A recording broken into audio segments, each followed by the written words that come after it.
Welcome, everybody, to a brand new episode of the Evil Safety Dudes. I am your host, Mr. Aaron Iacino, the Director of Risk Management for IBC. And this is our show where we get to talk about risks in all shape or form, no matter how big, no matter how small. If it's a risk to you at home, if it's a risk to you at work, if it's a risk to your country, if it's a risk to your people group, whoever it is, a risk to how big, how small, we're going to talk about it on this show. And this is episode 200. As always, everybody, please remember to like, rate, subscribe, and share. Oh, yeah, and leave a positive review wherever you might be listening to this to help us spread the word that we're pushing here. All right, let's jump right in. I have a very special guest, Rabbi Ben Rechavel. How are you doing today, sir? Doing great, thank God. Thanks for having me on. I think I messed up the name. Rechavel. Close, No? Rechavel. Close, it's a Okay. hard one. I do my best because my last name has more vowels than consonants. It's always been butchered my whole life. So I do my best. And then you go by Ben. And then in Hebrew, how do you say your name? Benjamin. Benjamin. Is that like Benjamin? Like, That's it, yeah. cool, like the tribe of Benjamin? Awesome. That's so Yeah, cool. All right. So you're a rabbi and then a certified chaplain as well. that's right. And where are you calling in from today? I live in Crown Heights neighborhood Oh, in Brooklyn, New nice. York. Yeah. Nice. Brooklyn. All right, cool. I was only in New York once, and that was under bad circumstance. I was out there at the Twin Towers site in December, right after they came down in September. Oh, wow. So I need to go out there again and kind of, I never want to erase that memory because, it's good for me, especially today with the resurgence of, jihadism and all that, just to remember that. But I need to also have some good memories because New York and Brooklyn, they got a lot to offer. That's right. That's right. It's definitely a All right. happening place. Yeah. So you got a lot of experience, a lot of different stuff. I was checking you out online, and um, you've been a rabbi for the Department of Corrections before. It was more volunteer, correct? Yeah, I'm originally from Wisconsin. Okay. Um, I used to travel up weekly to a correctional institution pretty far up from Milwaukee. And Oh I would wow. go there weekly and give a class and visit with some of the incarcerated persons, which I believe is how they're referring to them now in Wisconsin. Um, As yes, opposed to prisoners or inmates. whatever. Yeah, Yeah. yeah, Yeah. yeah. I've done jail and prison ministry as well, and you have a more captive audience. I mean, there I feel like the services are more full because if you're locked up, you're more likely to go do something extracurricular. But it was nice because you definitely got some ears listening. I saw Yeah. you were a Hebrew tutor as well. That's awesome. Yes. One of my friends is learning Hebrew, and so he's teaching me, and so it's hard as you get older. They say languages are for the youth, but I'm trying to learn some, so that's cool. Good for you. That's great. All right, well, so obviously, what's on everybody's, well, not everybody's mind, should be on everybody's mind, is the war right now. And I feel like all of a sudden I'm back in 1939. Not that I was there, I'm not that old, but 1939 America, where anti-Semitism is just around and it's just crazy. So, one of the things that I want to ask you, being in America, being a rabbi, is have you been affected by it? Have you seen it? Because the news reports, at first I saw it's up 330%. Then I've seen news reports, it's up 1,000%. So what's your experience like that? Um, I mean, we're particularly, unfortunately, that's correct. And the other thing that is important to remember when we hear those numbers is that's on the reported incidents. Right. So many things happen that aren't even reported for various reasons, and I could give you personal examples of things I never reported. It's day-to-day stuff. But I'll tell you, I live in a neighborhood. I chose to live here. I'm born and bred in Milwaukee, Wisconsin. My wife is from Brooklyn, not this neighborhood. Um, she happened to go to high school in this neighborhood in Crown Heights, and we chose to move here from Milwaukee. We lived in Milwaukee for a little while. I happened to work remotely. We can live anywhere, so we decided to we moved from Milwaukee to this neighborhood. We love it. So with that as a preface, this neighborhood has a history of tension between the Jewish residents and the non-Jewish residents. Um, Unfortunately, that's a history. There was major, you know, riots in the past in the early '90s, late '80s, and you could look it up, the Crown Heights riots. Right. Um, and really, I think that people that have been long time neighborhood residents have risen above it and gotten over it, but there is still some of that tension here, and then it flares up when there's things going on in Israel, like now. Right. Um, so I can tell you personally, in my own experience, living in Crown Heights in the past, let's say 3 years, I've had probably at least two or three things happen every year that are Wow. like that I would consider pretty significant. It happened to me, and I never reported it to anybody because nothing's going to happen. But Right. you have to think about how many people are living in this community. There's probably about 2 to 2.5 thousand Jewish families. Each Wow. family consists of usually a husband and a wife and several children. Average is probably like 5 to 8 children per family. Average. There's quite a few Jewish people in this small area. It's not that many blocks. I mean, Crown Heights, the Jewish Crown Heights, isn't that big comparatively to other Jewish communities. So you have that amount of Jewish people, and everybody's got stories. I can tell you a few of mine. Um, I was driving in the service lane on Eastern Parkway. It's one of the main thoroughfares in the neighborhood. I came up. This was maybe last year. And I remember like yesterday because I was just like, really? And so I was driving on Eastern Parkway. I came up to a stop sign in the service lane, and I stopped for a gentleman, and he looked right at me, and he was just like, "You gonna stop, Heil Hitler? You gonna stop, Uh, Heil Hitler?"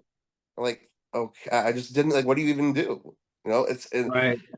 So just like, all right, have a nice day, buddy. Like, Yeah.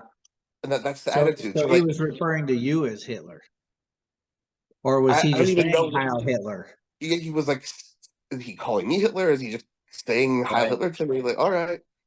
And And this is stuff. This is stuff. It doesn't even like. What am I going to do? You know. right. Yeah. Um. So that just sticks out of my mind. Recently, I was walking my dog just around the corner from my house on Utica Avenue. Also another famous street here in Crown Heights. And a guy looked at me right in the face. Just looked at me right in the face and flicked his cigarette right in my face.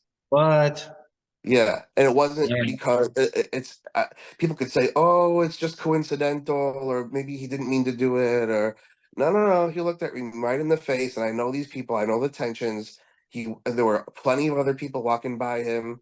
He chose to do that to me. I was the wow. Jewish guy, and so this is stuff, and I deal with it. I was again with my dog in a park right next to my house, and I'm with all sorts of people. There's black people, there's Asian people, there's Italian guys, there's guys from all different backgrounds, and we all Right. have dogs. We're in the park, and our dogs play with each other, and we're all good with each other. And this random guy just came up to me while I'm with other people, and they're from all different backgrounds. And he started cursing me out in front of all of them, like "you wicked Jews" and "you effing Jews," and like how could Right. and he started like telling the other people, "How could you be with this guy?" And But they stood up for me and they said like, "Hey man, like take it easy." Like they kind of, but like no, no, no, no, they weren't embarrassed at all. Just in front of other people. And I'm not reporting this to the news. I'm not like this is right. just Right. Yeah. so so. so there's definitely an increase in like these things. I think are happening more with what's going on in Israel. Like, there's been just so many protests and people. want to instigate things. They come in front of our synagogues, and I've seen this. I mean, they're here in our neighborhood. They're coming in front of our synagogues with Palestinian flags and stickers, and just trying to, people just ignore them. They weren't coming before. They're coming now. Wow. This is it's just day-to-day life. This is how it is. Well, I mean, it was kind of cool how your friends were sticking up for you, and I know that in the Christian communities that I'm involved in, we obviously have a deep love for our Jewish brothers, and we're honorary, so we're all wearing like shields or stars of David, and we're like just doing stuff just to be a little antagonistic and just to be on the other side. There's a lot of pro-Pali flags out there, and so we're trying to put up the Israel flag everywhere we can and push that just to show support. And so I think that's nice. There's always some type of good that comes out of bad. One of the questions I want to ask you was spiritual. Have you seen any resurgence of like secular Jews finding their faith because of all this, or is it driving some away? What's your kind of take on that? It's it's a really subjective question. It's a great question, by the way. That's an amazing question. Um, I would say so beyond the subjective nature, like it depends on the person. I would say generally, I generally it's made. I would say not in observance, but in identity. In other words, there Okay. were people that weren't outwardly identifying as much, and even though there are some people that are intimidated by everything going on and they'd rather kind of lay low. I would say not most, but generally the attitude towards what's going on now is like, no, I'm unapologetically Jewish. This is who Right. I am, and Yeah. like I'm not afraid of you. Right. Yeah. That's really the response that I'm seeing generally from most communities, regardless of level of observance or um, political leaning. That's really Right. in the States, that's generally the attitude. Yeah. Yeah. I bought a shirt the other day. It says "I'm a proud Zionist," and it's got the Israeli flag on there. Oh, Just wow. just to be a little antagonistic. That's also weird. It's like I want to bring out who the Jew haters are in my community. I want to bring out the anti-Semites. So, I'm wearing this shirt and I'm seeing who's reacting, and then I'm like, okay, all right, you just show me where you're at. You just showed your cards, bud. So, um, one of my favorite musicians, Mati Shahu, he has a song called Crown Heights, and I've been listening to a lot of interviews with him recently, and just like you're saying, it's kind of brought him back to his identity where he's just like proud and to the point where they're actually protesting him from his concerts. I don't know if you caught that news, but he's had some of his concerts shut down recently. Really, I haven't heard that. Wow. Yeah, and what I thought was a really cool story. I didn't know it, and I can't think of his name, but he's the lead singer of a band called Disturbed, real hard rock. And Oh, I don't know. Okay, all right, David yeah. something. Yeah. So he caught wind of Matisyahu's issues. So he has a fundraiser going for him just to hire private security so these shows could go on. It was just like, cool. It's Wow. sad that has to happen, obviously. But I mean, it was cool that did happen. Yeah. Wow. Yeah, yeah. Very He's cool. got a song called Crown Heights. Yeah, he went to like a rabbinical school here in Crown Heights, so he spent quite a lot of time. He lived here after he got married. That's Yeah, so cool. he spent time there. Yeah. Yeah, long time fan of him. All right, so Yes. you are seeing the uptick like the news are reporting, but you're also saying it's probably higher because like not everybody's reporting because what's the point? What are you gonna do? Call the cops and say this guy's being rude to me. So it's Yeah. probably higher than that.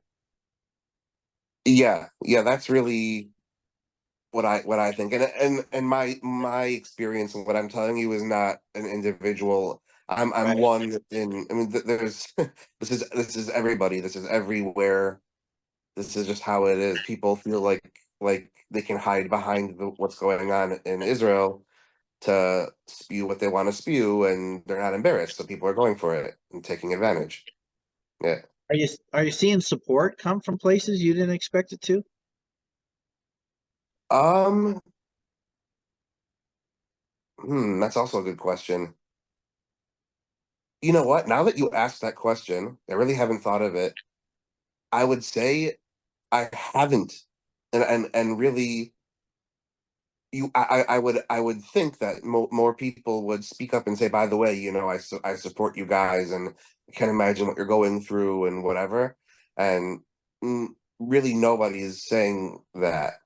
All right, I've had a few people, a very very few people, from different departments of corrections that I've reached out to and worked with in the past. They reached out on their own, separate, from their capacity of whatever they do in their professional life, and they said, by the way, I want to let you know I'm thinking about you guys. And right.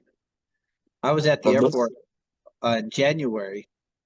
I had to fly to Florida for my job, and I took my family with me because we were going to stay a little extra time to have a little vacation afterwards. And we're in the airport, and I saw a young Jewish man. He's probably 20, maybe. His keep on.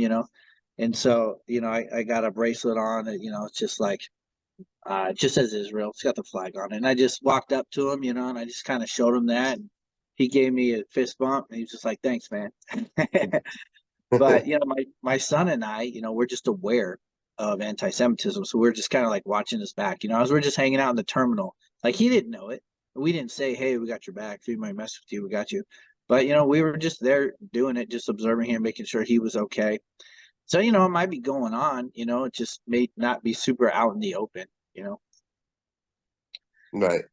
There are some people with moral clarity who get it. There are some people who remember 9/11 and know how terrible jihad is. There are some smart people who realize the mainstream media is not telling the truth, that they have narratives. There are some people who realize the connection between Hamas and Al Qaeda and ISIS and Hezbollah, and we're just like, what? Why would you not side with Israel? Israel's fighting our wars for us.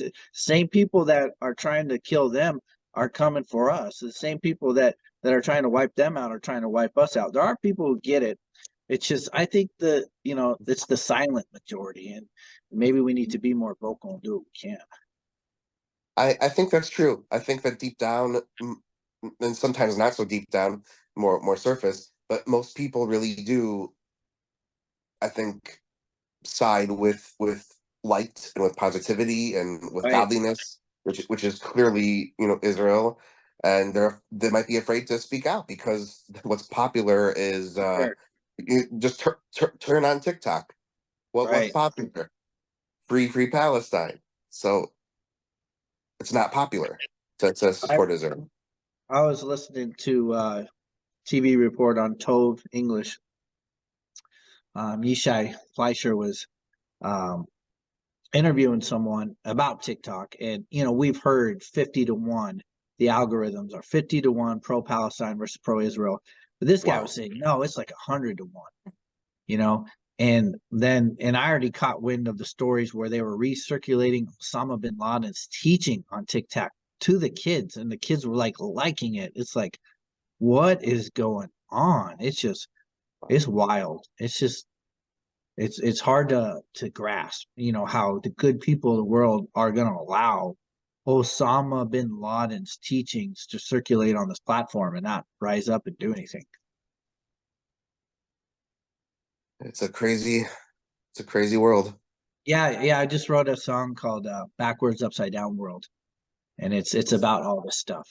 How Yeah. people, you know, not talking about the good, smart people, but the process. How people would rather trade Judaism for jihadism, where you got terrorists working for the UN and the press.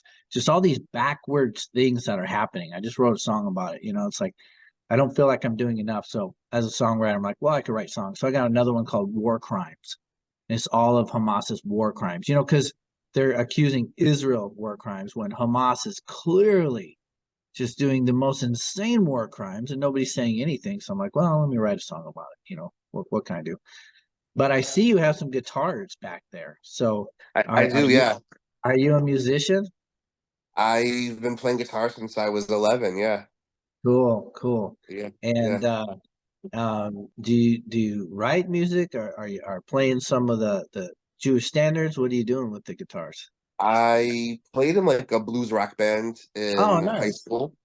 Cool. And I kind of just dabble, mess around. I play Jewish music, not Jewish music. Right. You know, yeah, Nice. That's awesome. Yeah, we play a lot of blues rock in our band. It's called the Dojo Saints. And so, but it's all like scripture lyrics and stuff. So we have fun with that. People don't think the blues and what they consider gospel to go together, but we like breaking paradigms and boxes and you know that's awesome. we do a lot of reggae, but it's all like scripture lyrics and stuff. So that's a lot Cool. of fun. Yeah. All right. So you as a chaplain, I saw somewhere that you were an ACPE certified chaplain. What's an ACPE? Sure. The ACPE is the Association for Clinical Pastoral Education, Okay. um, which is really sort of the recognized authoritative certifying agency to certify somebody as a chaplain. Okay. Uh, and really, the way that it works, the ACPE essentially, my understanding is contracts. They contract with hospitals mainly. My understanding there might be other places like maybe a prison or something like that where there's chaplains, but it's mainly hospitals, is my understanding. So you can go like on the ACPE website and find where there's an ACPE program near you at a hospital near you, and then you can sign up to become a chaplain, to get your certification. You have to get Nice. accepted in the program. And so I did that, and I became a fully, you have to get 4 units. You have to earn a unit Okay. through about a 3 month full time, all day, every day. And so you basically have to work full time for a year to earn your certification Wow. and to get the all 4 units. And I did that. Yeah. I think chaplaincy is pretty cool. I'm a community pastor, so I'm working with civilian population, families, that kind of scene there. But chaplaincy is just a cool ministry because you're not so much in that arena. You're working with, like you said, maybe in a hospital working with people sick or dying, or you're working with like military personnel. So it's a kind of a different ministry. So, but you're saying the ACPE, that's if I was going to become a chaplain, that's who I'd want to get certified by. I think it's the only, maybe one other association. I can't Okay. remember the acronym for it, but the ACPE is really it, is my understanding. Yeah. Nice. Nice. Well, if do you have any ways that people can follow you if people want to follow your work, if people want to get a hold of you, anything you want to share with them, people want to reach out to you? If people would like to reach out to me, check me out. I think exactly how you found me on LinkedIn. There you go. Yeah, reach out to me on there. You can send me a message. I'm happy to respond. And if you have any questions, I just think leaving this session off, one of the most important things to be mentioned over anything is that this war in Israel right now could be over today if Hamas releases the hostages. And Right. that, I think, is grossly, grossly overlooked. People are out there demanding a ceasefire and all that stuff, which is just so inappropriate when you objectively, take a Right. step back and look at the situation. Those people that are demanding a ceasefire should be demanding for Hamas to free the hostages, because that means that the war will be over. There will be a ceasefire, but they're not doing Definitely. that. They're not looking at it for what it really is. The last piece of news I saw on that was Hamas is even refusing to release a list of their hostages, let alone a hostage. Yeah. Correct. They're not even, they won't give people that peace of mind. So that No, that's really, I think, the biggest piece of, to take away from the conflict right now is, if anything, we should be asking for them to release the hostages immediately. The whole thing will be over as soon as that happens, and we should just need to pray for the success of the IDF, and amen. that's And right. I wish people could think logically like that because those saying Israel's committing genocide, they have no idea. I mean, if Israel didn't care about people, this war would have ended in like 2 days. They would just carpet Exactly. bombed everybody, and they wouldn't have lost so many of their own soldiers. They're putting them at risk to preserve as many lives as they can. And it's just logic, it's factual, but facts and logic are like way down on everybody's list today. They actually get mad if you give them facts and logic. They're just all about feelings, and it's Right. hard to reach this younger group, because they're so feelings driven.